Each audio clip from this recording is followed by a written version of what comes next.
द्वितीय वर्ष संस्कृत में आज हम पढ़ेंगे गुण संधि।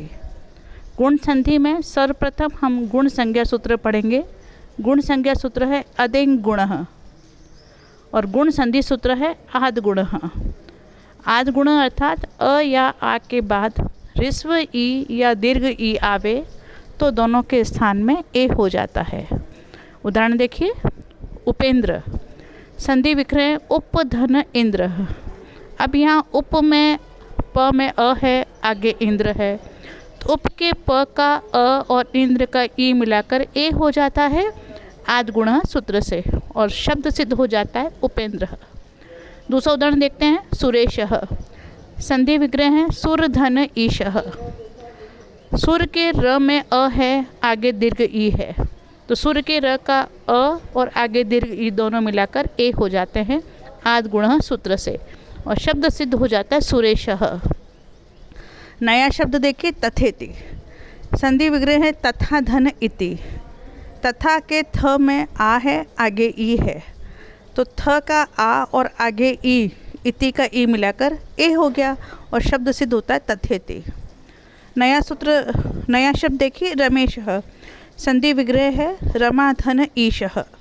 रमा के म में आ है, आगे ईश का ई है, तो यहाँ रमा के म का आ और ईश का ई मिलाकर ए हो जाता है, शब्द सिद्ध होता है रमेशः। नया शब्द देखते हैं, हितोपदेशः, संधि विग्रह है हित धन उपदेशः।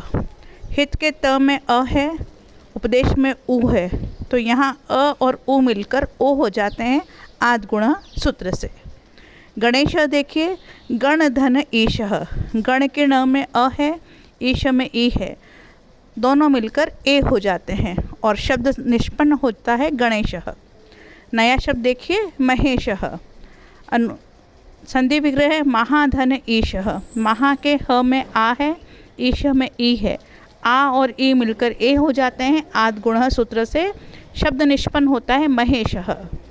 नया शब्द देखिए, नेदम, संधि विग्रह है न धन ईदम। न में अ है, इदम में ई है, तो न का अ और इदम का ई मिलकर ए हो जाते हैं आद गुण सूत्र से और शब्द निष्पन्न होता है नेदम। साथ ही यदि अ अथवा आ के बाद यदि ह्रस्व उ या दीर्घ उ आवे तो दोनों के स्थान में ओ हो जाता है।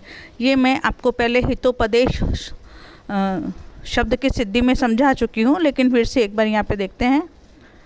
गंगोदकम, संधि विग्रह हुआ गंगा धन उदकम।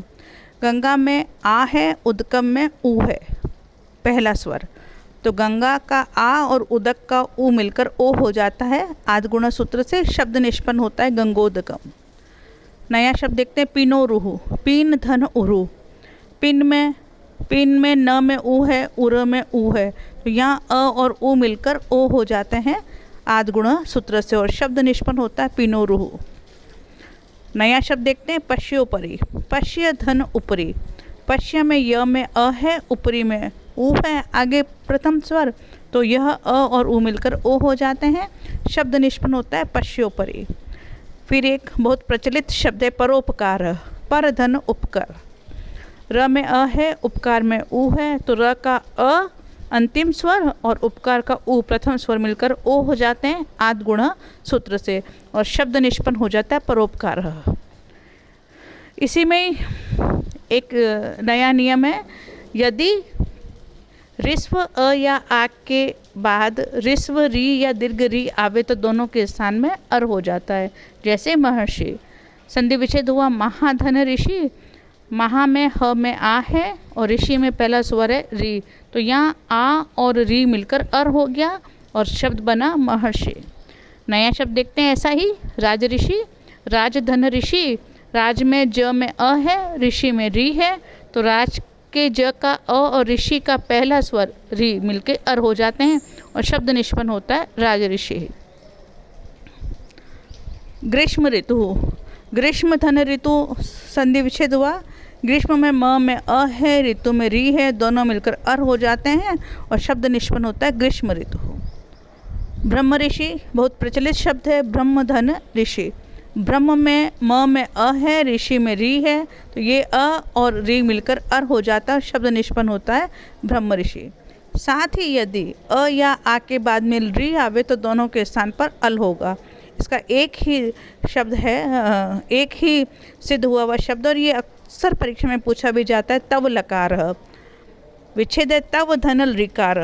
तो तव के व में अ है, ऋकार में पहला स्वर ली है, री है, दोनों मिलके अल हो गए और शब्द निष्पन्न हुआ तव लकार। गुण के अपवाद के भी कुछ नियम हैं, लेकिन वो चूंकि हमारे सिलेबस में नहीं है इसलिए हम इसे यहाँ पे नहीं पढ़ रहे हैं। इति शम।